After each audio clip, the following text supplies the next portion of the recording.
Portland, a gem in the glorious Pacific Northwest. And after a 13-year absence, the international stars and supercars of the Pirelli World Challenge return to Portland International Raceway.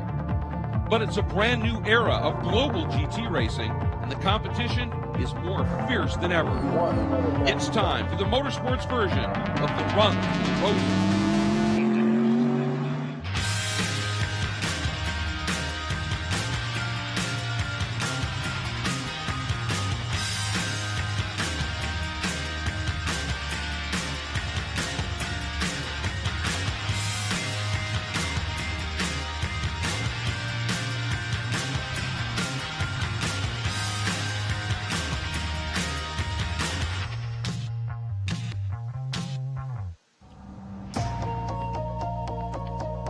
Portland remains as beautiful as ever, as does the surrounding scenery. The track remains virtually unchanged as well here at Portland International Raceway. But what will be coming your way, if you haven't been here in the last 13 years since the Pirelli World Challenge last ran, so much has changed. GT3 racing has taken over the stage as Pirelli World Challenge Premier Class. It is time for the Grand Prix of Portland. Hi, everybody. I'm Greg Creamer, joined by Calvin Fish. Ryan Marine is with us as well down in pit lane. And Cal, lots has remained the same, but one thing that hasn't, the last time these cars in GT form ran here was a vastly different era. This is special stuff. It really is. High downforce, high power machines, and it's exciting to come to any new venue for a driver. And many of the drivers on the grid there today have not seen this place before this weekend. Big anticipation, tinged with a sense of anxiety to get to work, get the engineers to work, find the setups for the race car. They've had practice, they've had qualifying, they've got one race under their belt. The car should be tuned in, but this heat is extreme here today. That's a perfect lead into our Porsche race analysis. The track just under 2 miles in length, 12 turns. It's challenging. It's got a very intense feel that it's going to be coming its way, but right now the heat, 93 degrees, it's still going up. It is toasty here, and that is going to have some serious effects on cars, and it's going to affect this track. But before we get into that anymore, we should probably take a look at this one. Well, one of the drivers in the field is the Great Dane, Michael Christensen. He's been on a roll of late, Greg. He won the last Sprint X round at Lime Rock. He won Le Mans in GTE Pro for Porsche, and he's coming off a brilliant victory at Road America. He takes a look at this racetrack. Hey, this is Michael Christensen driving the Porsche 911 GT3R for Allegra Motorsports here at Portland International Raceway, and this is your Porsche track preview. Coming down the long straightaway, coming up to turn 1 and 2 is slow chicane, hard braking at the 400. Coming in with quite some speed, trying to rotate as good as possible for the left-hander. Quite difficult to get on the power down the next small straight here. Coming up to a triple right-hander with some good flow. Just try to keep the minimum speed high as possible. Stay quite tight, that's where the grip is. Coming up to a next left-hander, it's really important to line up well for the exit. Even though it's quite wide in the exit, it still keeps turning, which is really difficult to go on the power. Next right-hander is really slow, but leads up to a really long back straight, and so really important to get back on the power early. Now coming up to the last section, high speed coming into a fast chicane, left-hander braking at 300. Try to carry as much speed through as possible without disturbing the balance in the last corner. Braking right after, 2 gears down, and as early as possible on power again down the back straightaway. This was one lap with Michael Christensen at Portland International Raceway Porsche track preview. What caught my ear there was as he was going into the section called Festival Curves, I couldn't tell, was it hard braking or heart braking? I think it can be both. Certainly you need hard braking into there, and hard braking if you get it wrong. This field has to be careful on those opening corners. They do indeed. We have 16 cars of absolutely exceptional performance here in this new GT3 format era, and they are about to set sail on this track. So that means it is time for us to head down to the front of the grid and Ryan Marine for that special command. Now, ladies and gentlemen, please welcome Michael Haywood from Bentley, who's here to give the command to start engines. Drivers, start your engines. Just take a look at this machinery. We have Ferraris, we have Porsches, we have Bentleys, we have Lamborghinis. Just an amazing group of cars, Audis that are in the field, and absolutely stellar in terms of their performance. We're going to have two pace laps before we set this field green for 60 minutes of Sprint X style racing, and that is going to lead us into our Pirelli storylines. And the first one has to be, obviously, points battles for both drivers and manufacturers, but an all Ferrari front row. Yeah, that's significant in the manufacturer battle, which is very tight between Ferrari and Porsche, so Ferrari could extend that lead here today. But for the 61 Ferrari Motorsport team, another victory yesterday, the fourth in Sprint X competition for Molina and Vilander, has really stretched the points lead. It's up to 21 points with the bonus point for pole position over the 96 FAF Motorsports Porsche team. Well, and that means FAF is under pressure for sure. And we saw that yesterday. They're trying to beat the Audi out after the pit stop exchange, and Hargrove just got too antsy. Spoke to the team last night. They said Scott wanted that position so badly, he just snuck underneath that pit lane delta time, caused them to drive through, and really lost them a lot of great track position yesterday. And there is a look at that FAF Castrol Porsche, and they have had their work cut out for them today. They're going to have to do it again. Another story I mentioned, there are Bentleys in the field, but in reality, that may change just a little bit, Ryan. Yeah, that's right. Unfortunately for K-Pax Racing, just one Bentley in the field today. Engine issues throughout this weekend. It's been a tough season by and large for the crew. But that said, they do have the one car out on track. Yesterday, Rodrigo Baptista had an engine problem in his pit stop. They were able to replace the engine on that Bentley Continental. Less fortunate for Alvaro Perez, Bentley he shares with Andy Suchek. They had an accident, brought him in, made repairs, sent him back out, but the engine had lost, or the car had lost water. The engine overheated. They're afraid some damage was done, and ultimately they decided to park that car. So just one Bentley for K-Pax Racing out on the grid today. There it is, that light blue and very dark blue, number 3, the Optico machine, will be tracking its progress throughout the field today. We're going to take a quick break. When we come back here to the Grand Prix of Portland, presented by Honda Racing, we will have a green flag. Don't go anywhere.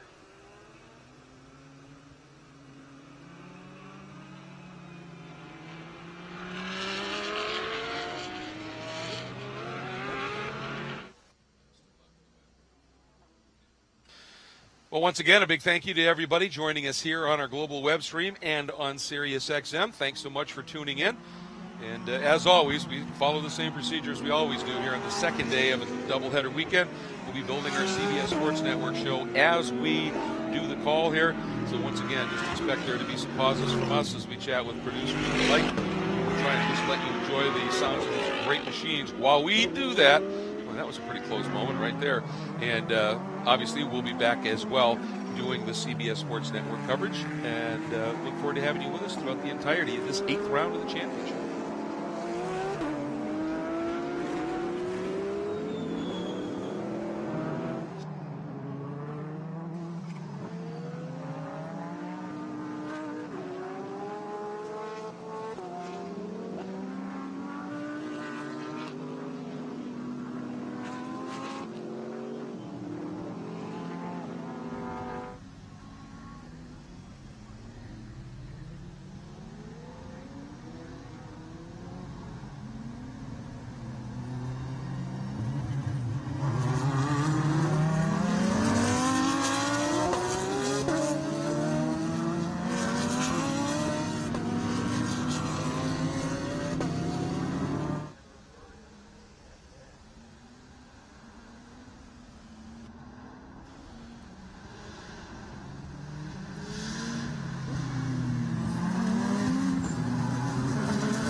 The field is starting to form up here for the 8th round of the Pirelli World Challenge GT Sprint X Championship at the Grand Prix of Portland, presented by Honda Racing. And they are feeding into this very fast left-right sequence here.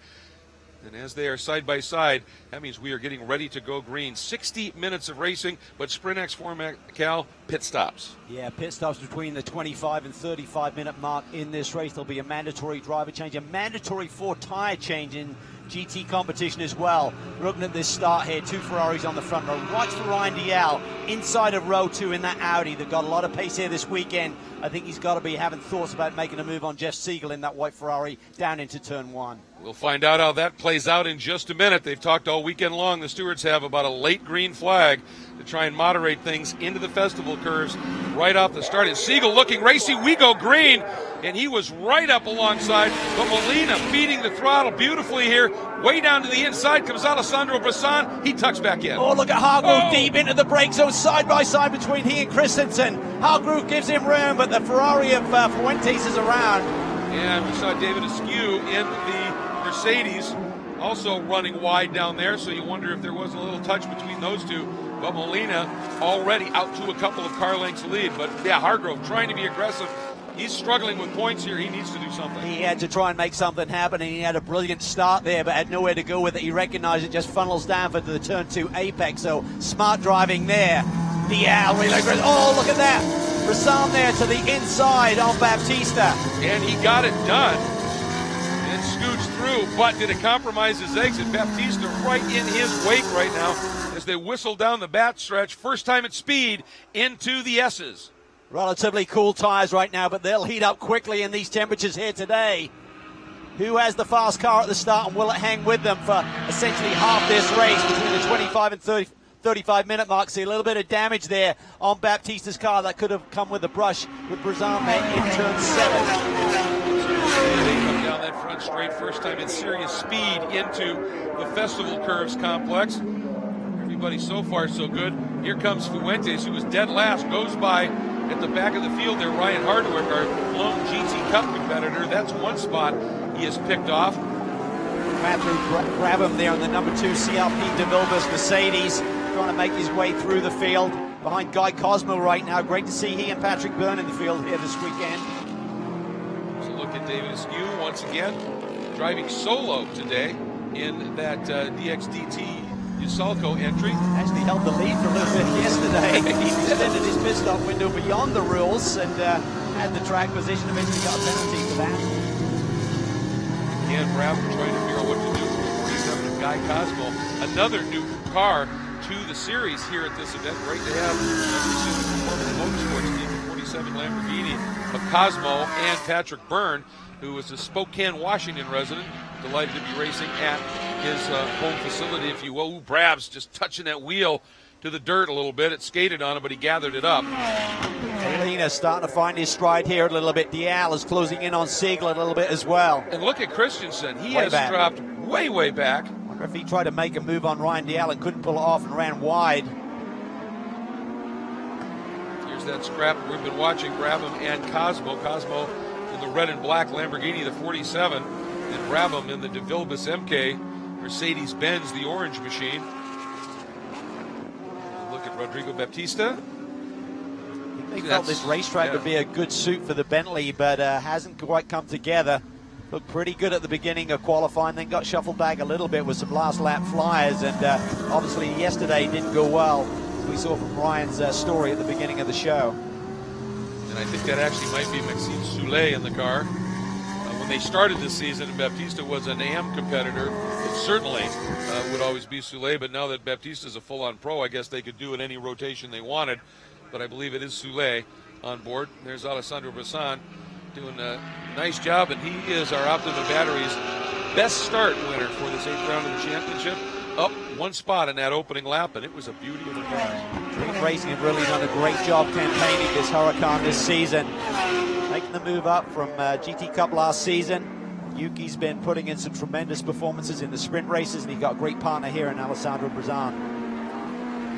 That's a very international program to think about it, because it's an Italian driver, an Italian car that's named after a Spanish bull, and has a Japanese co-driver in it.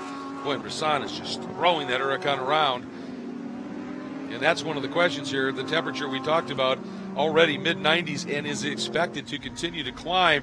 Heat takes a toll on tires. Was talking to some of the R-Ferry guys and asked them, I said, what do you think about the heat, good or bad? And they smiled and said, we like it. The Ferrari's really good and easy on tires. So generally, the hotter it gets, the better we get relative to the other competitors. But I was also thinking about that Audi and all the downforce on that car. As it gets hot and it gets greasy out there, it could get even better, and it's already been great.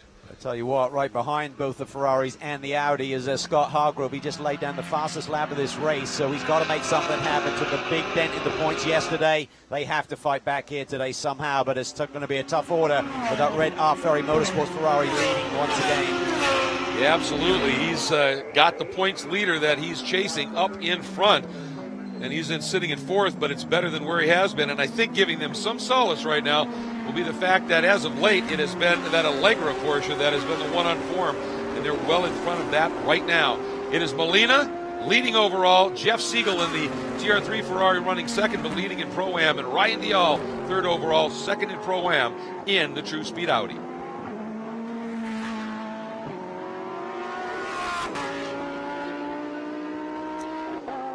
Got a bit of a layout here on our CBS Sports Network show. Glad to be back with you on the web and Sirius XM.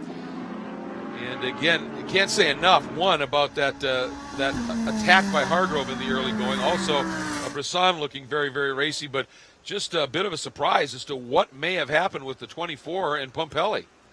Yeah, not the start they were looking for. Apologies for getting a couple of the drivers incorrectly ID'd there as Pumpelly behind the wheel of the 24. Soulé may have made a move on him and dropped him back, but either way, some kind of issue with the 24 machine. It's been really very much on form. Started off the season quite slowly, found the sweet spot with the setup, identified some kind of an engine issue as we understand as well, so suddenly they got to the front of the pack in a hurry. Watching this, Molina starting to drive away a little bit from Siegel. We were talking before the show started about if Siegel was there, how hard would he fight? They're two different teams, and when they're running in the sprint format, they go at it hammer and tong. But here there's two different classes that they're in. If Siegel's leading in AM, how hard would he go after him in terms of trying for overall position? I don't think he'd want to, catch the wrath of Ferrari. I mean, they're very much in it for the championship. Obviously, manufacturer points can come from either class, but in terms of that driver's championship, Ferry have a really nice standing right now. He doesn't want to mess with that, even if he's got pace. Molina is certainly showcasing what he's got right now. He just laid down 11.6, but Siegel's in the 11s as well at a 111.8. Dial 12 flat, Hargrove 12.1, as is Brisson, Soulé, Pumpelly in the low 12s. Everyone else mid to high 12s. Fuente's in a nice recovery run here, has laid down a 112.3, so showing pace once again, but losing time with that spin earlier in the race. Spencer Pumpelly right there in that Allegra car, always sporting the InSync Healthcare Solutions sponsorship, but also a new sponsor here out in the Pacific Northwest, Action Environmental Cleanup Services on board. Great to have them represented in the Pirelli World Challenge Championship. That's a car that has been, as you said, Cal, had a lot of success recently in this series. Started back with a Sprint X win at Lime Rock, and they've just carried that momentum forward. In my imagination, Greg, but it looked like Pumpelly lost a little bit of ground, power down out of turn 2 there through the festival curves. Lost a car length or two, so there's some kind of issue with that. Porsche right now. I was thinking that too, because I watched coming out of 12 onto the front straight, and it just looked like he dropped off an awful lot. And again, just losing car lengths here to that number 3 Bentley down the straight. That little bit of bodywork damage on the side. The number 3 of Soulé, off the talented Belgian driver. Bentley boys, I guess you call it. You're a factory driver, you're a Bentley boy. Aren't you? That's right. Doesn't get much better than that. No, not too shabby. That festival sequence. Pumpelly on that lap lost about half a second, I think it was, in that first sector. He just had a little bobble that we couldn't see from outside the car. Maybe his arms and elbows inside and couldn't get to the power early enough.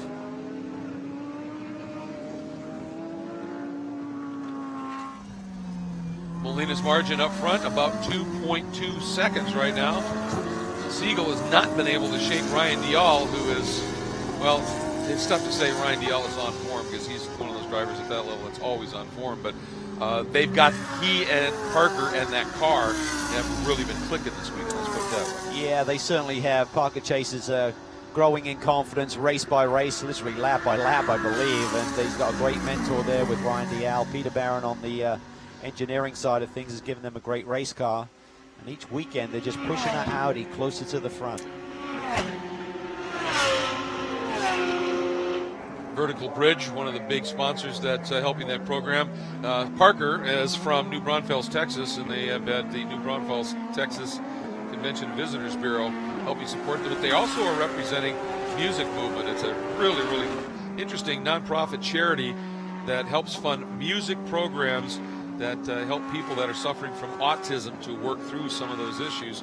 And we sure know the effects that music can have on the soul, and I think that is just a fabulous program. And they've actually had that car on display at various festivals where Music Movement is part of the program.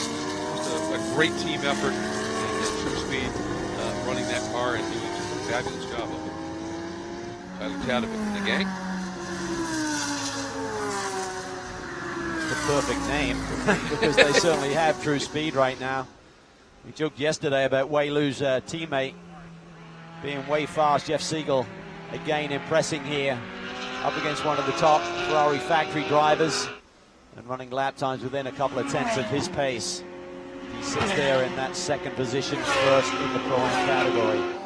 Yeah, I've said for a while that he may not be an official Ferrari driver, but he's in essence is certainly one with the amount of time he spends coaching Ferrari events, driving Ferraris, and whenever he's asked to come in and be a co-driver, generally that tends to relate to great success, certainly.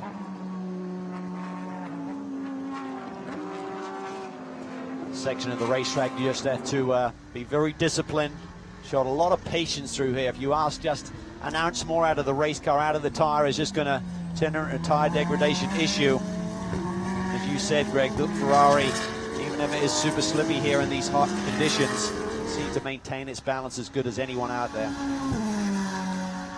And Jeff Siegel finds himself now running laps a little quicker than Molina, the Ferrari factory driver, and he's closing in just a bit. We're going to pause here for a minute. We'll be back with our CBS Sports Network call in just a minute.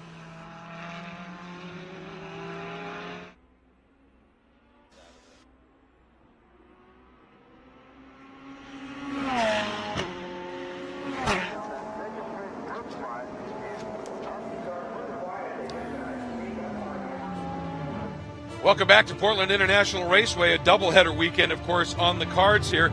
And we had a very interesting race unfold in round 7 yesterday.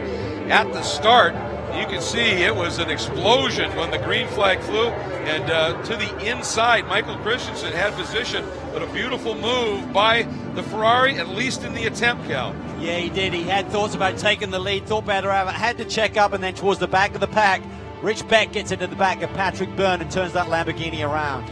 Took a little bit of time for him to get righted, dropped him to the back, and they proceeded to put on a pretty decent charge for a brand new program up through the back. Then a rare mistake from Alvaro Perez. Yeah, through the really high speed sequence of turns 10 and 11. Alvaro gets a little bit wrong. Contact with the front end of that Bentley would have consequences the rest of the day. And then the number 3 Bentley had been running very well, dropped off the jacks. Suddenly, it just stopped, smoke billowing out of the car, and they ended up done for the day. Rodrigo Baptista trying to console his team as they had to park that car. Then a big moment in the championship, Cal. Yeah, this was huge here. Hargrove jumps in. He's going to try and jump the Audi that's doing a pit stop at the very same time. You'll see them come out there very close together, but Scott got a little bit antsy. He got underneath that pit lane delta time, had to serve a drive-through penalty. Meanwhile, down off the jacks comes the Allegra Porsche and a beautifully executed stop. It was. So Pompelli now trying to get some temperature into those Pirelli P0s. A lap later, it'd be the R Ferry Motorsport team coming in as Michael Christensen looks on. And right here, the tire change. And again, you get one gun, 2 people to do 4 tires, and they executed to perfection. As they come out, as now Molina on cold tires against Pompelli on hot tires. Pompelli went on the attack, but he couldn't make it stick. And that overcut worked as across the line first came R Ferry for another big win, extending driver points leads for those guys in the Sprint X Championship, Vilander and Molina, and Dial and Chase bringing home that Audi with great form to win in the AM category. A phenomenal run. And Martin Fuentes and Cesar Baccarella winning in the AM category for the umpteenth time this season. They're having a heck of a year. 7 consecutive victories for those guys as we look at Molina through the festival curves, using the curve just a little bit. The man giving chase right now in another Ferrari is Jeff Siegel. DL now about a second and a half back. There he is as we watch Siegel. It's the Ferrari of Vancouver TR3 racing machine, and that Ferrari of Vancouver connection. I feel pretty honored that for the first time ever in a professional motoring event, Ferrari of Vancouver getting involved on the sponsorship level. And of course, Wei Lu is the driver, the co-driver of that car that comes from Vancouver, who has been a revelation this year. A few years ago, running in the B-Spec category in TCV class. Did some Ferrari Challenge racing, showed up this year with surprising pace. And we've been joking that Wei Lu has got his speed because his co-driver and coach is way fast. That's absolutely right. As we see Jeff Siegel flying through that 10-11 complex there, trying to chase down that red Ferrari. He's looking good. We see another Ferrari, Martin Fuentes, on the rebound a little bit after that spin early on. He now leads in the AM category once again. And as you would expect from Martin, a 1:12.5, turning some very, very quick laps. And of course, the issue is when you catch a car in front of you, you want to either run their speed, or with these very aero-dependent cars, if you get in that wake, you lose a little bit of downforce on the nose, don't you? And obviously, at some point, you start chewing up those front tires, and you got to just back out of it. You really do. You have to be careful. You can't be too aggressive with that. You need to make the moves and make them quickly, not just sit in that aero wash. What it effectively does is take the air off those front splitters and those little dive planes. These cars are so aerodynamic sensitive, particularly through these long duration corners that we're getting into right here. Turn 4 we're looking at right now, 5, 6, and 7, just transitional corners. You need good support on the front end. A little bit of roll stiffness, but not too much where the front end is going to slide on you. I'm sure Martin a little frustrated right now with being knocked to the far back in this one, because in the early practice sessions, Cal, he was, but when he got out of the car, they were generally top 5 overall. And obviously the Ferraris have good form sweeping the front row. And Martin has been driving this one exceptionally well all year, but certainly here. He seems to be on the pace every single weekend. I don't think I've seen him have a bad weekend in about 3 seasons. So continual improvement, and continues to get a lot closer to the pace of these factory Ferrari guys as well, like Vilander and Molina, who currently lead this race. And moving up a couple of spots to the front of the field one more time, and there is a look at Jeff Siegel. And we've been talking about just the wonderful form we've seen this season from a co-driver that just doesn't have quite the experience. But Ryan Marine, there's no question, he has got the raw speed. Yeah, we've seen that all year long. Wei Lu joining me here. You see Jeff on track. The car's looking awfully fast with him behind the wheel, but you're going to have to get in here shortly and try and seal the deal. So what have you been thinking about as you get yourself prepared for your stint? Actually, just trying to relax myself. It's going to be a really close battle between me and Audi. So it's going to be a fun race. When we spoke earlier in the season, you said the expectations really weren't that high because you didn't know what you were jumping into necessarily. At this stage in this season, what have you learned about yourself in this series, and how has that perspective changed? Actually, I'm still learning every single time I jump into the car. Like so many tracks we have this year, they are new to me. Even this weekend, we have very little time to learn the track. Just trying my best, hopefully for the best result. To have a co-driver like Jeff, how much does that help accelerate your learning? I have to say thank you to my teammate. I'm learning a lot from him. He's been preparing for the race for me all the time, so we work together really well. We have a good time together. Yeah, we'll let you get ready for your stint. Thank you very much. Thank you. Yeah, it's a good point. They've just been a really effective pairing, you know, and obviously Wei really appreciates Jeff's speed, his coaching ability. He's been a bit of a sponge, but when you talk to Jeff, he's just been mightily impressed with what Wei Lu's been doing. He says he has incredible pace, and they came out the box so strong at Coda and surprised everyone. He said Wei Lu was immediately wanting more. He wasn't kind of overawed by that situation. But Jeff is one of the best in the business and being a driver coach, a mentor, has great data analysis tools to work with, has a simulator program down in Miami, so he can give you all the tools to try and make you faster, and he's certainly doing that with Wei Lu. And he put that car with the overall pole in that opening round at Circuit of the Americas. It is still Molina leading from Siegel with the all-third. Hargrove sits fourth, and rounding out the top 5, Alessandro Bressan in the Lamborghini.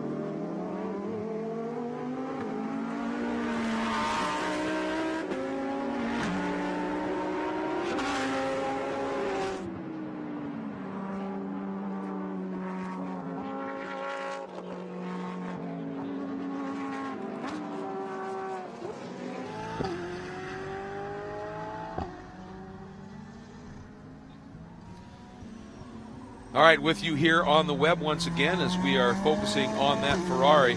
And one of the things that I just love about this R Ferrari, and this is from a guy, I'm dating myself now, but the era that I started growing up and really getting into racing, and that Ferrari red with those gold wheels.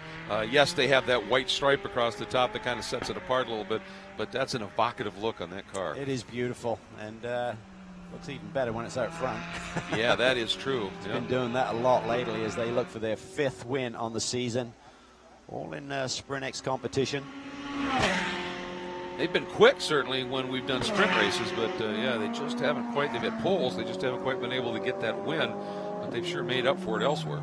Yeah, they really have. It's been a magical driver pairing as well. Tony Vilander, Miguel Molina, both Ferrari factory drivers have never shared a car together until this season in this Pirelli World Challenge Championship. But I think Tony Vilander's a tough driver to please, but he could see the pace that Miguel brought to the table immediately. I think they like a similar setup in the race car, so it's really been the perfect marriage for that team. Yeah, absolutely, and you're right. Vilander has no issue speaking his mind and the like. So when he says that he's really impressed with somebody, you believe it. And Molina just backs that up with great speed. And you know, it's kind of polar opposites, just in the fact that few drivers in the world are as experienced as Tony Vilander, a 2-time Le Mans winner and the like. And Molina, I think isn't this his first full season as a factory driver for Ferrari, and yet they've just clicked. They have, and that's what it's all about. I mean, you can have all of the elements, and individually they can be really quick or very strong, but let's put in the whole package together, the chemistry, having two drivers that are willing to compromise. Whenever you're sharing a race car, Greg, it is a totally different environment to sprint competition where it's all about you. And you need to be not quite so selfish as you need to be when you're going to be fast as a sprint driver. And that margin at the front right now, just a tick over 2.5 seconds. Molina to Siegel and the two Ferraris. Dial still within 2 seconds of Jeff Siegel, so he's not letting that go. And do keep in mind that second and third overall on the track right now, that is the battle for first and second in the Pro-Am category. And there it is on your screen. Yeah, and all three of these guys, when you look at Siegel, Dial right here, and Hargrove behind, all ran laps slightly quicker than our leader on that last lap. I think Molina is just really managing those tires effectively. If he feels them start to slip and slide a little bit, just cooling them off for a lap, and then seems to be able to put the hammer down and lay down some very fast lap times immediately. Yeah, they're doing a nice job. Hargrove had that great launch, first couple of opening laps to get right into it here in this Faf Castrol Porsche, but has yet now to be able to really put much of a dent into the speed of Dial up front. Yeah, he tried to go around the outside of Spencer Pampelli, who started this race in the 24 Allegra Motorsports car, and he was smart, because if he tried to go for that apex, that was just going to be carnage, and gave each other plenty of room there.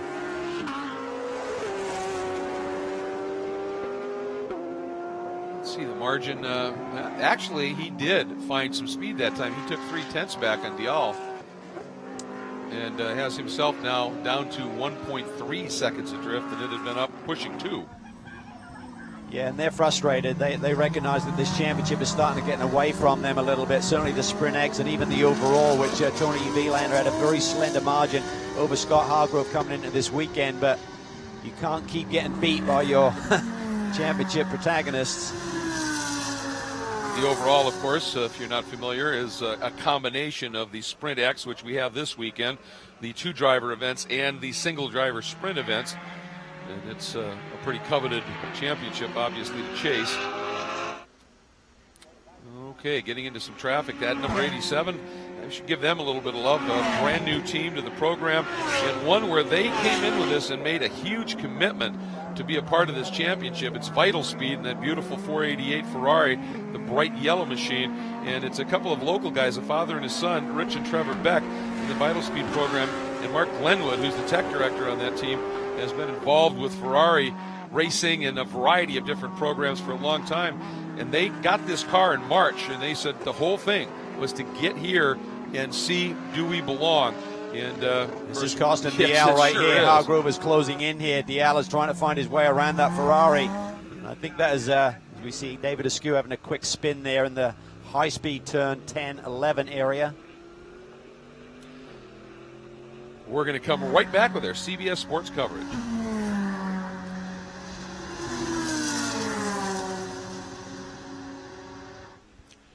And the lead continues to expand for Miguel Molina in the R. Ferry Ferrari, and the pit window has just opened. Siegel, that 10-minute window. he stays out. He I thought he does. may have died for pit lane, but he's going to try and stay out and keep those fast laps churning with the number 31 team. See the yellow Ferrari, the first of the takers. Anyone can come in. It does not have to be the leader first this year. Anyone can come in once we get to that window, 25 minutes in, and everyone has to be on pit lane by the 35-minute mark.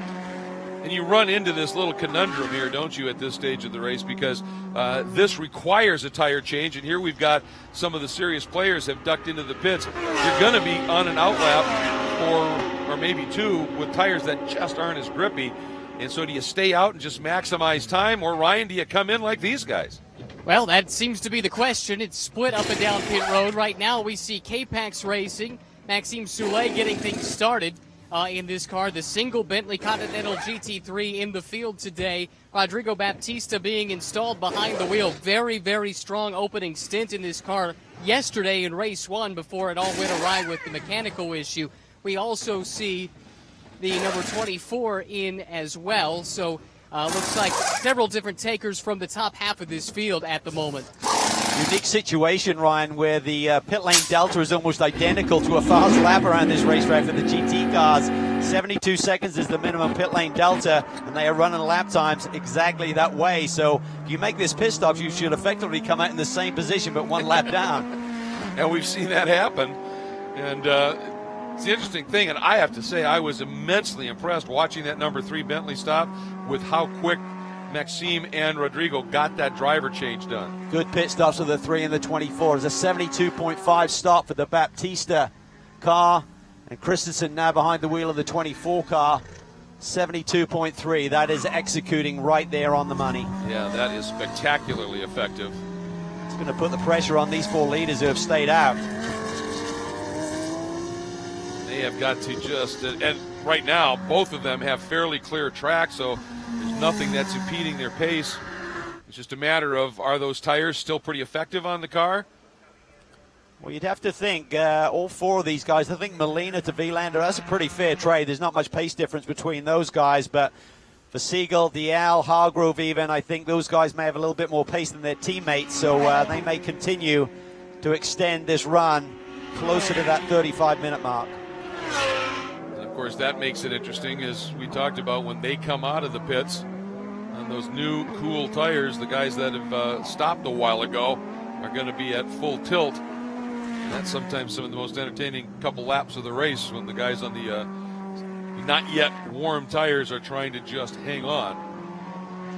Really impressed with these Pirelli P0s in the consistency of the lap times. Yeah. We're seeing guys continue to, as the fuel load burns off a little bit, lay down some fast laps, and you're not having to save these tires for your teammate. With that 4 tire change, you can effectively use them up.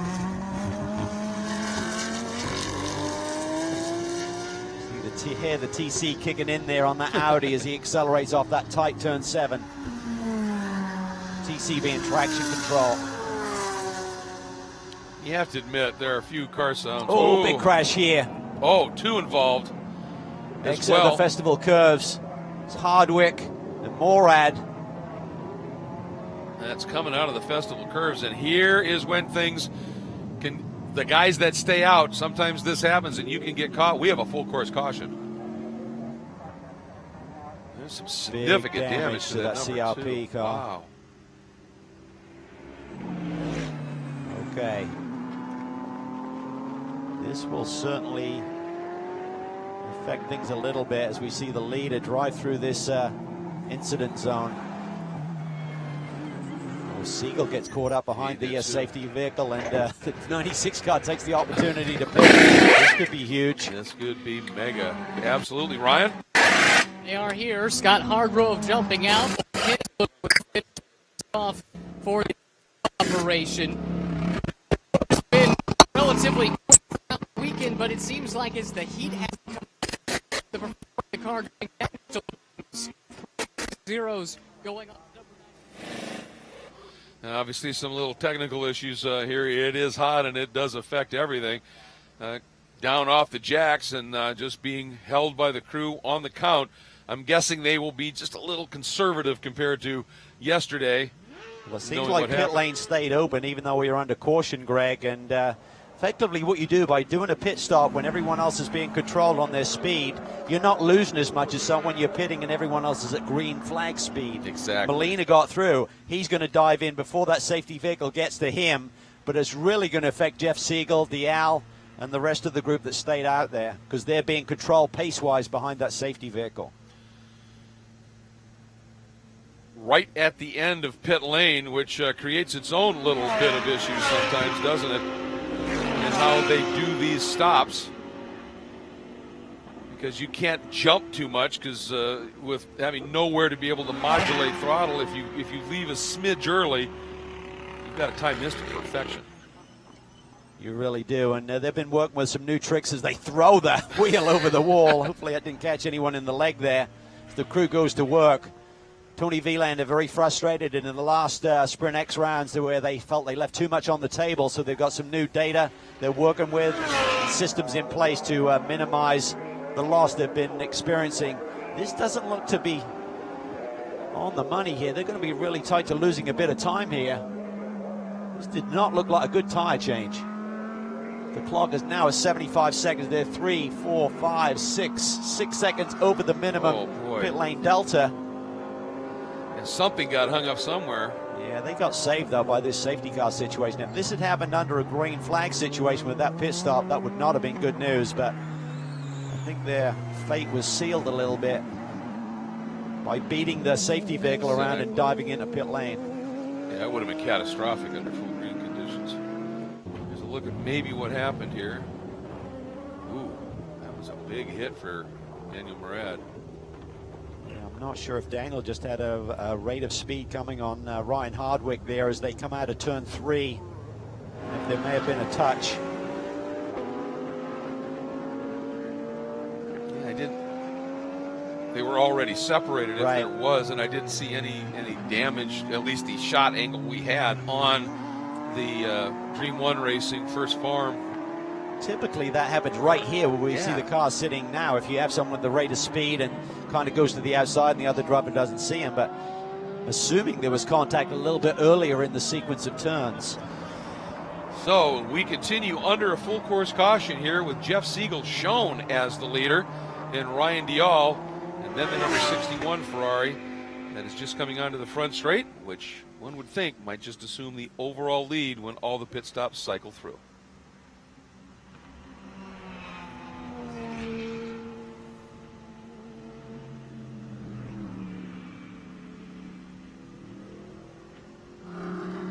Back with you here on the web. Here comes Siegel now and Ryan Dial into the pits. It's going to be interesting to see. I mean, obviously they are slowed up huge here behind the safety vehicle. Yeah, I've got a feeling that those two cars could assume the lead of this race. Wait for everything to cycle through. You're talking Siegel and I thought so too, because the field's running well under race speed at this point. They're going to get that pit stop done in the same amount of time you would under green. So well, they must have got way by the safety vehicle, I think. You know what I mean? To be able, they weren't close to the safety vehicles. It's like they almost got way by because they weren't the leaders, possibly. And now it's stacked up. These guys at really low speed as the other guys are serving their pit stop. They're going to jump out ahead of them again. This is I think they will. A bit of a conundrum for the officials to get back under control. Yeah, I was just watching that as Vilander, Hensler, that group were heading into the festival and exiting it. We had that shot of those guys coming into the pits. That one. Well, they got something 73-second stop for Siegel to Lou. And a 75-second stop for the Dial to Parker Chase switch. That'll mean that Wei Lu will have the track position over Parker Chase. We just got to wait for all of this to cycle through to make sure we're accurate in telling you that those two cars will be the leaders potentially.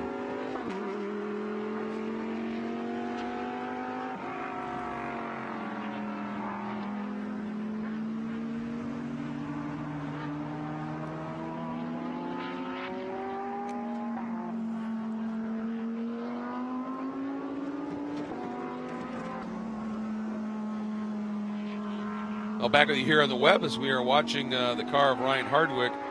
So apparently there was some contact, just the angle that we saw. We didn't see it happen, nor did we see the damage on it, but loading that car up, and obviously the damage even far more intense to the CRP de Vilbiss MK Mercedes right there. Got off into that tire barrier over there pretty solidly, and you can see dislodging a bunch of those tires, but they did their job. You saw Daniel Murad out of the car. And Daniel's had impressive speed here this weekend, Cal. That hasn't necessarily shown in the race, but in both the practice and the first qualifying session, late in all of those sessions, he suddenly just threw in a couple of blistering laps and would be second or third, and he's had pace. Yeah, he came into the weekend not sure what to expect. I mean, there's been a couple of crew changes there at CRP over the last couple of race weekends. New teammate, has been a revolving door there as well, where Matty Brabs filling that with his de Vilbiss association through his racing activities. So some great co-drivers he's had, but he said it was basically a new fresh crew this weekend, and it cost him dearly yesterday. Had a relatively slow tire change and dropped down the order a little bit. But he certainly had pace. He threw some stickers at that car late in the practice the other day and went straight towards the top. This is a good opportunity for us to be able to give a big shout out to all the volunteers that come and put on an event like this. You know, volunteer being the key word. Nobody can be here without volunteers being willing to do some of the work. And the most obvious visible ones are the corner workers that are out there in harm's way, providing information and assistance to the drivers with flags and such on the corners. And you have an incident like this, you see the people out with the brooms, oftentimes they're in white, helping out the EV crews. And just a big shout out, especially in this heat. I think you referred to it as Africa hot, is what we were expecting to see today, and we are. And just a big thanks to all the corner workers and all the volunteers for being willing to come out, help out, and be a part of this. Looks like they've got the Mercedes hooked up to the wrecker. They've got these special rigs that you can see. It's kind of that frame, and it overhangs, and they just hook it to the hubs. And they can lift the car evenly and tuck it somewhere. Yeah, there's another wave-by being happening right here. I think what happened, Greg, was we saw Molina beat the safety vehicle out. And I think to correct that, they then ultimately waved Siegel and Ryan Dial by as well. That enabled those guys to go at speed and get around and get into the pit lane. Then they'd caught the Ferrari that was leading the race, but slowed them to the point that they gave the advantage back to the 31 and the 19. That's what I'm assuming based on the pictures we're seeing, and we're now seeing Vilander, Hensler chase after those cars that have probably now been arrested by the safety car. So we'll have Wei Lu, I think, leading this motor race back to green. Parker Chase right behind him. Hensler now ahead of Vilander. Crazy stuff, and that's one of the sequence that we never really seen this year in terms of getting that caution in the middle of the pit stop window, where some teams have pitted, some have not, and how that gets dealt with. And the clock, of course, under the caution continues to click away, as does that pit window. So that window has been closed for some 4 minutes now. That doesn't change. That doesn't change. And so that window is closed. Everybody still had to get in, get their stop done in that same 10-minute window. But one thing they will say, and it was a foregone conclusion here because the incident was going to take long enough to clean up, but if a yellow happens during that window, if it's would be a quick fix if they could, they will keep it yellow to get through that window to equalize things just a little bit. That was going to happen anyway with the severity of this incident. So where we now see the safety vehicle in front of our current leader, Wei Lu. So the pressure will be on that young man. But he seems like he's got a really solid head on his shoulders and has shown some great speed this season as well. So you know that Parker Chase is going to be on the attack. You see Patrick Byrne now behind the wheel at number 47, Lamborghini Huracan. He's down a lap, however. And you know one thing, if Parker is within a sniff going into the festival, he is absolutely dynamite on the brakes and loves doing it. Now, the one thing we saw him, for instance, at the most recent sprint round at Road America, he'd come from way, way back, and that car's great on the brakes, Parker's great on the brakes, but he'd overshoot, run a little bit wide, then have to gather it up and then try it again. You don't want to try that down into the festival because that could be pretty costly. So it'll be interesting to see how things play out here. We're going to pause for a minute. We'll be right back with our CBS Sports Network call. Stay with us.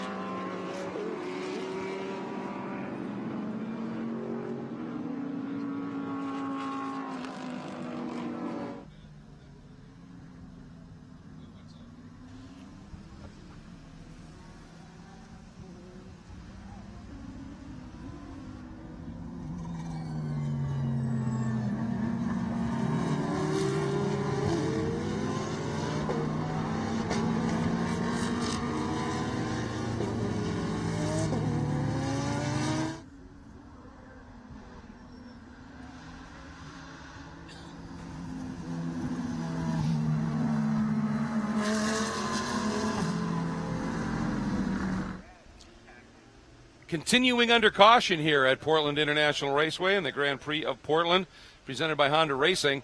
And as you can see now, the pit stop window has concluded. And up front, it is Wei Lu in the TR3 Racing Ferrari of Vancouver Ferrari, with Parker Chase now on board, the number 19 True Speed vertical bridge Audi. And just working that pit window to perfection. Vilander third in the 61, Hensler fourth in the number 96 Porsche, and Yuki Hirata would round out the top five at this stage. But we obviously want to take you back and show you why we are under caution, Cal. Well, must have been some contact there between Daniel Morad and Ryan Hardwick. You can see the massive impact with that CRP de Vilbus Mercedes AMG on the left side of the road as Hardwick goes for a spin off to the right. Didn't see it initiate there, but it must have been just too close for comfort there as they came through turn 3. Maybe Daniel had a rate of speed on him and went for a gap that wasn't there. Quite a sequence of events with the safety vehicle in terms of not picking up Molina initially, picking up Jeff Siegel, then it feels like Siegel and Dial got waved by Iran, went at high speed, leapt back to the pit lane, got a pit lane stop done. Meanwhile, that safety car had picked up Vilander, who was then leading the race, and slowed him to the point, well, not leading, but looked like he'd have the track position, but slowed him enough that suddenly Wei Lu and Parker Chase leapt out in front of him. Yeah, it's been an interesting sequence of events, and we're kind of focusing here on the number 24 Allegra Motorsports Porsche. That team has been in the midst of a great run with wins recently and the like. Michael Christensen, the Danish driver of that car, has also been in the midst of all of those wins, but he's had one as well that has been perhaps the most special of his career, because when you get a win at the 24 Hours of Le Mans, you have won at Sports Cars Mecca.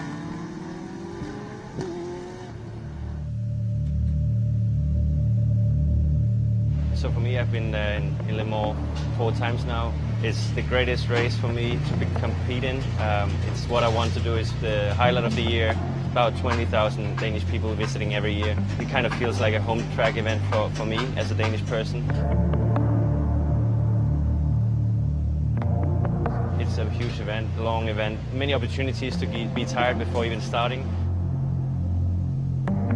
I think the key to the race was definitely the first breakthrough that we got early on, but then afterwards just no mistakes, stay calm and believe in ourselves. I jumped in for the last 45 minutes, very long in-lap, but really trying to summarize the race and just enjoy what you have just accomplished, a dream come true for me and I'm sure also for my teammates. And to drive the car over the start-finish line for the last lap, and the last lap, the in-lap, was amazing, of course, with all the marshals coming on track and cheering on you, and watching all the Danish fans with the flags there and the Porsche people standing on the podium next to Dr. Wolfgang Porsche himself is pretty special.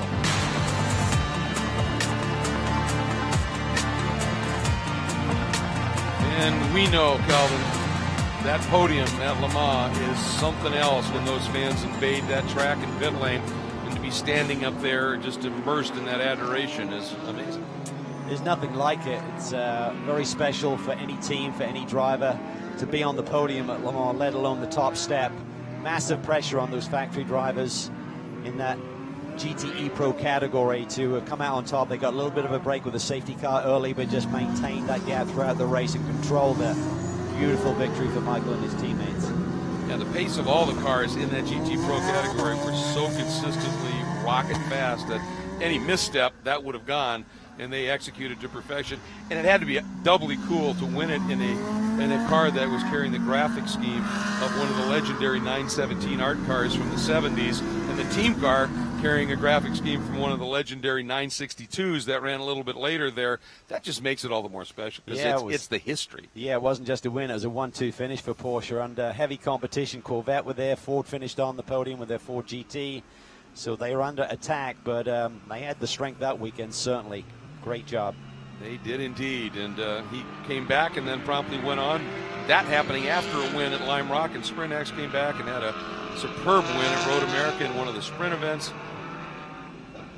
And a little bit farther back in the pack than he'd like to be here after having a decent qualifying position based on the fast lap in yesterday's race, starting in the 4th spot. But I think Spencer just got caught out in some of that shuffling that was going on and dropped back just a little bit. And now we'll see what Michael Christensen is going to be able to go. Just got word from race control, green next time by, Cal.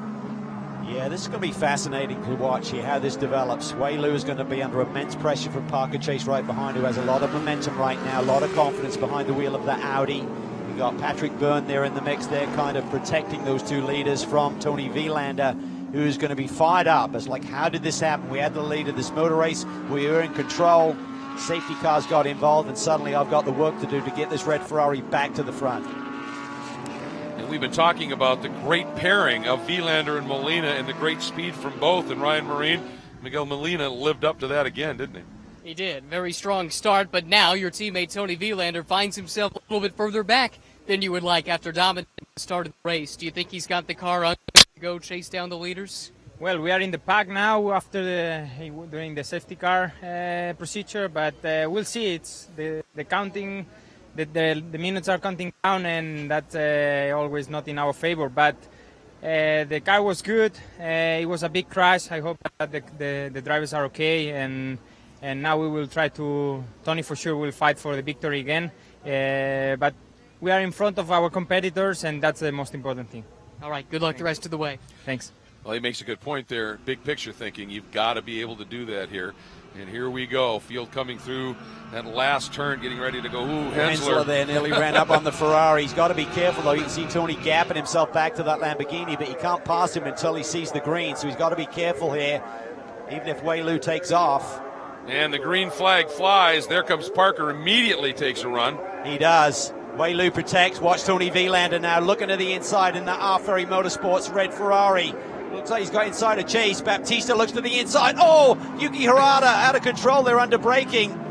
Everyone has to take the shortcut here to settle things down. I think Parker Chase may have gone back around Wei Lu and into the lead. Look at the damage on that Lamborghini. Bits and pieces flailing off the car, smoke roiling off the back. And indeed, Parker Chase was able to get around those guys. But wow, what a move by Hensler. Wow, they needed that. Scott Hargrove, we talked about him being gapped in the points chase. This is a brilliant move by Wolf Hensler here on this restart to grab the lead. Tony Vilander now following through. It's like Lou and Chase may have got into it a little bit and allowed this opening for these two leaders right now. And on the way we go, and oh my goodness, just got word from race control. There may be a penalty coming for the 61 for equipment over the wall during their pit stop. Unauthorized equipment over the wall. And there's a little damage there, so there was a little... Argy-bargy possibly. Yeah, that was not the prettiest of pit stops. No. For the R-Ferry group, as now Tony Vilander will be on the attack, and if he gets word that he's got to serve a drive-through penalty, he'll be fired up. Let's go back and take a look at that start and try and figure out what happened. Just a big stack up there. You could see Harada there gets into the side of Hensler. Hensler's got the lead of this race, but this is how he gets it with that shortcut, so I'm not sure what they're going to do about that. You would think he'd have to give it up. Vilander will be furious. It's like, what is going on here? Now he takes the position back. I'm not sure if Wolf just gave it to him because of the shortcut situation or if that came from the officials. Well, I think Wolf had to have realized that the way he got that was not going to stand, and if you give it back, they sometimes will let it go. If you argue and fight, then they'll just drive you through and you'll lose a lot more. Boy, it was an opportunistic move by Parker Chase as well to get there. As you see, the number 55 of Harada I've not seen Yuki make many mistakes this year, but that was certainly a big one as they all stacked up into that braking zone. Well, that's not a good sign. You see the crew. Either hopefully he was signaling you can let it down off the jacks. It's good, but generally we've got a problem. There's Chase. Catch our breath here. A lot been going on here in the last 20, 30 minutes. Look where Christensen came through on that mix. And obviously that great restart, it seemed, for Hensler negated a little bit. Ryan, what's the team saying? What's his co-driver saying? Yeah, let's talk to Scott Hargrove. What do you make of everything that just went down? I know we're all trying to figure it out together. I'm still trying to figure out what's going on, but it looks like Wolf got hit there on the restart. Looks like the 61 has a drive-through penalty coming up, so I think we're in a good spot for the race. So hopefully Wolf can keep it in second there until the 61 pits, and then fingers crossed we'll take the lead. It's a good spot for the race, but also for the championship. Much needed, especially the way this weekend started and was starting to look today. Yeah, we needed something. Obviously, you never want to wish bad luck on your competitor, but we'll take what we get. I mean, we've had bad luck too, so we'll see how this race ends. I know there's still a long way to go. I know our car has damage, so fingers crossed it makes it to the finish. Fingers crossed indeed. Thanks so much. All right, thanks, Ryan. And the other thing that I don't mean to be the devil's advocate here, I'm certainly not, but the number 24 of Christensen also cut that chicane, and I wonder if that's going to be reviewed, or if they think, there it is. The 24 now needs to go behind the number 3 due to the shortcut at the chicane. That's a big drop. That's back 2 spots. Yeah, and the problem is he's not the next car in line, so to let Baptista by, looks like at this point, unless Baptista gets inside Wei Lu here, he's going to have to let the white Ferrari by as well and then go to work. But the sooner he does it, the more he can go on the attack. If you just keep waiting there and you only let them by on the last lap, then it's game over. So Christensen needs to step back now. Or as he's looking in his mirrors, it's one of the rare times you're going to have a Porsche factory driver going, come on, Bentley, and make that pass, then I'll let you through. That drive-through penalty here for this number 61 car is going to cost them effectively 27 seconds, so they're going to be way out of the game here and drop down deep inside the top 10. Yeah, that's going to be absolutely debris there. Yep. Like an inner fender has peeled out one of these cars that had some damage, maybe Harada's Lamborghini possibly. Do you think that's something that might precipitate a caution? And the reason I say that is if that's the case, Vilander in now. Yeah, he's got to come. He needs to serve that penalty now. No point in fighting it. If there is a massive break where there's a caution, he did. Stays out. He's probably refusing. He will be absolutely furious inside that helmet.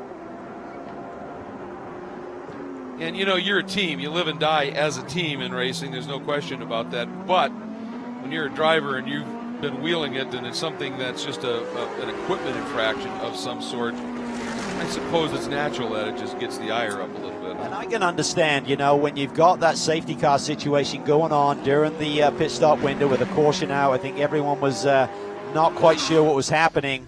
And that gets the crew off their game a little bit as well. They were totally out of sync there on the tire change. Lost about 6 seconds to the minimum pit lane delta and obviously had some kind of equipment issue as well. You see that little bit of rear damage to the underside of the fender at the back there on the left side.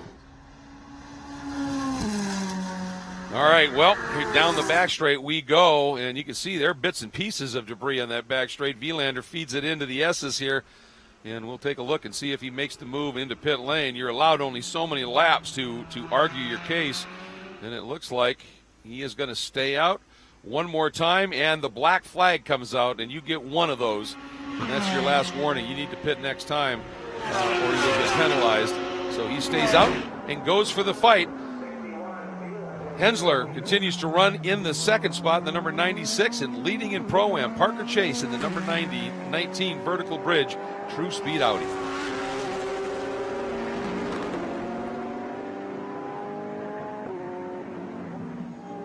Quick update for everybody on the web and SiriusXM. This is a very short break, so just stay with us. We'll be right back.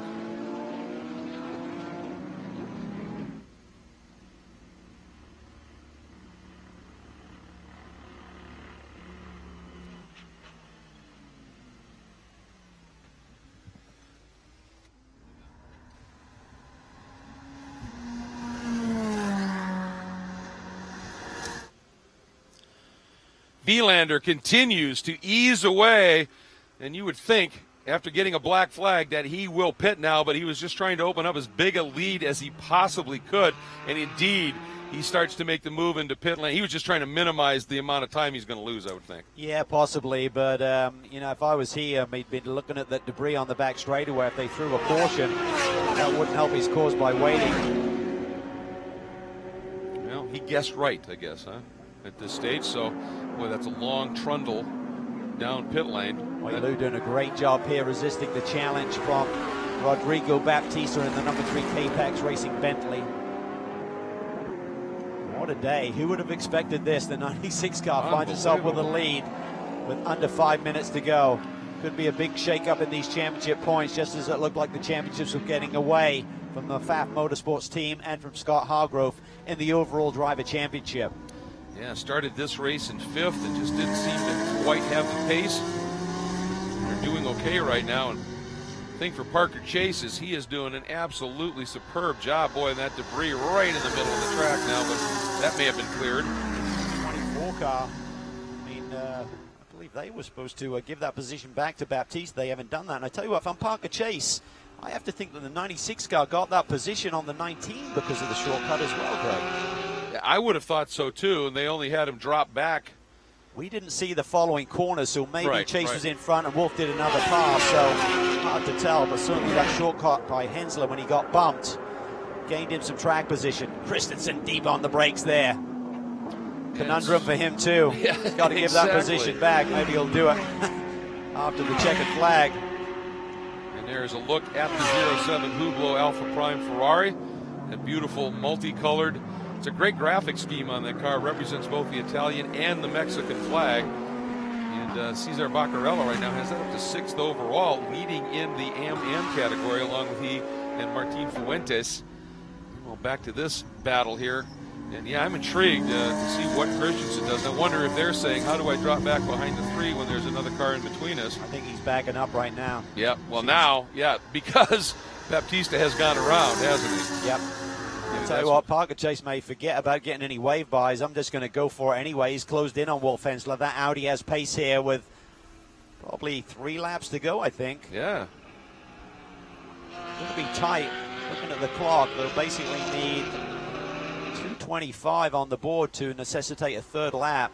There goes Christensen moving over. He doesn't want to give up too much because he clearly doesn't want Wei Lu to go streaming by. And did that very nicely. Immediately tucks in behind, then moves over just to dissuade Wei from trying anything here. Tell you what, looking at that clock, Greg, it's going to be awfully close to this being just 2 laps to go versus a 3rd needed. Be within a second or 2, I feel. And that little bit with Christensen having to drop back, we've got it's a mano-a-mano battle up front right now. They have no pressure. They can just focus on racing each other. And we're getting a report, white flag will be thrown next time by, according to race control. Well, they made that decision, and they have to abide by that. But I tell you what, it's going to be awfully close at the line. I'll be right on that 60-minute mark. It could be a second or 2 shy. Depends on the pace of these guys over these couple of laps. Hensler over Chase. Then Baptista, Christensen, and Lou having a really solid run of their own. Looking at their lap times, Greg, they're running lap times right around the 112, high 11s, 112. Watch when they cross the line and look at the clock. All right, here we go.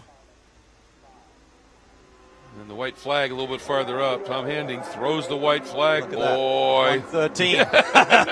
By my reckoning, if he runs a 112 lap, he's still going to have a second on the board.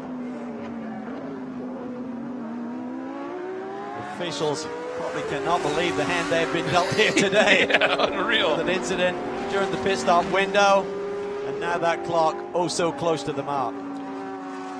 Right now, Wolf Hensler, immensely experienced, knows that it just hit your marks. Slow it down. Lose a second somewhere.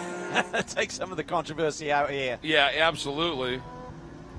And just don't leave any kind of opening for 17-year-old Parker Chase, who he's had some great runs this year, Cal. This may be his best. Absolutely. Every weekend gets stronger. The confidence is growing. We always knew he had amazing raw talent. Now he's refining that in one of these high-performance GT3 machines. Into this last sequence, we believe for the final time, through turn 12. On to the front straight we go. Wolf Hensler, Scott Hargrove, Pfaff Motorsports, and Porsche wins at Portland International Raceway in what would be described with this team today a rather unlikely win, coming from deep in the pack. But you do what you do and you play your strategy cards, and they played it to perfection. And Scott Hargrove, who was probably wondering, has my championship gone away, now sees he's right back in it. Vilander 7th. Wow. That is huge. That is an 11-point swing. Wow. And if you think about the Ferraris leading as well, so probably more than that when you think of the delta, the difference between where they would have been without that safety car period. And a class move there as Christensen came up alongside Wolf Hensler. Of course, they've run together many years as Porsche factory drivers and gave him a salute out the window. We're going to sneak away very quickly. When we come back, we will hear from our winners. Boy, the stories they may have to tell.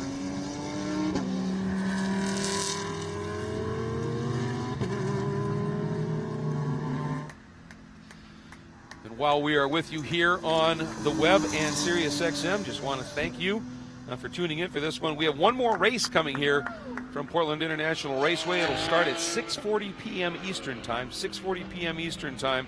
It is the touring car 8th round of the championship. That will be coming up next. We want to remind you all that this race on CBS Sports Network, the Sprint X GT race, will be airing Sunday, the 22nd of July at 3 p.m. Sunday, July 22nd at 3 p.m. Make sure you tune in for that.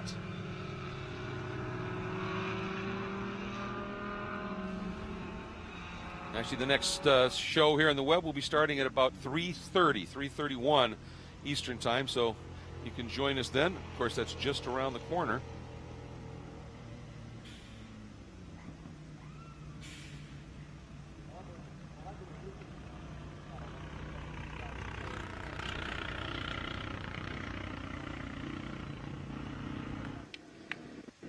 And into the Victory Circle celebration area, a well-worn Pfaff Castrol Porsche hits the brakes. Climbing out is Wolf Hensler and right into the arms of Scott Hargrove.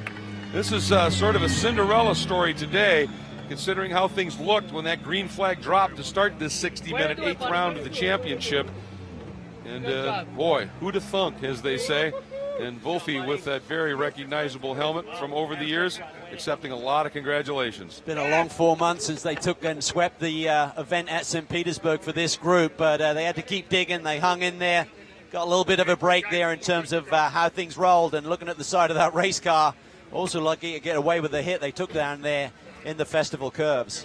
Yeah, and the helmet is off, and that means we should be about ready to get down to Ryan Marine to have a chat with Wolf Hensler, who played it out beautifully. Ryan? All right, Wolf Hensler, a hole in the door. That wasn't enough to slow you down. Take us through that wild restart, how you got the lead, and then everything else that was going on in that final stint. I mean, it was just crazy to start. I didn't expect anything. Everything looked good going into turn one, and suddenly when I turned in, I got a big hit on the right side, and the only thing I could do is it go straight, because it also pushed me like straight. I couldn't do the turn anymore, and finally I was in the lead then, but okay, I had to let Vilander go back on the lead, but they told me he deserves a penalty. I don't know for what, but at the end I knew, okay, I don't have to push so hard anymore and just wait for him to deserve his penalty, and then stay in the lead with a broken car. But awesome job, good first stint of Scott, good race, and good stop of the team Pfaff. And a huge win for the championship as well. Congratulations, guys. Yeah, it was that, and he makes a good point. Keep the lead with a damaged car. We don't know what happened in terms of handling on that car, but he did it beautifully. He really did, and you just have to keep digging in this sport. They haven't had the best weekend. but suddenly find themselves at the top of the charts. Now you take a look at the unofficial results at this stage of the order, and notably a great run there to second overall for our Pro-Am competitors, but Hensler Hargrove, and that leads us into the points, and I mean that is huge. And also for the battle in terms of manufacturer. Big swing for those guys, taking 11 points out of Vilander and Molina's Sprint X Championship lead. And speaking of the winners in Pro-Am, back down to Ryan. Yeah, let's talk to these guys. Parker Chase, 2 days, 2 overall podiums, and 2 class wins. Not a bad haul, all things considered, out here at PIR. Yeah, it's been a really good weekend for Ryan and I. We knew coming into this weekend that it was going to be good for us, but I don't think we thought that we would be doing this well. I think we should have had the overall win. Somebody took the short way through turn 1 and got in front of us, and one got a penalty and one didn't. So I don't know what that was about, but I'm proud of us, and I feel like we have the overall win. And Ryan did a great job handing me a good car, and it was awesome. And nonetheless, you take home the class win. Great job, guys. Absolutely, and I as we think talked he's talking about what we yeah, suggested, we couldn't see, is that when Hensler took the shortcut, yes, he gave the position back to the Ferrari, but he was behind Parker Chase going through that corner. You would assume he had to give that position back as well. There's a look at the results for the Pro-Am category. Wei Lu doing another great job, really, to come home in the second spot. Then the new team, nice job for Byrne and Cosmo in that Precision Performance Motorsports Lamborghini. Great to have them in the championship. And then the Dream Racing entry of Urata and Brisson. Then in our AM category, Martin Fuentes and Cesar Baccarella in the Hublot Alpha Prime Ferrari getting the win over the DXDTU Sulco.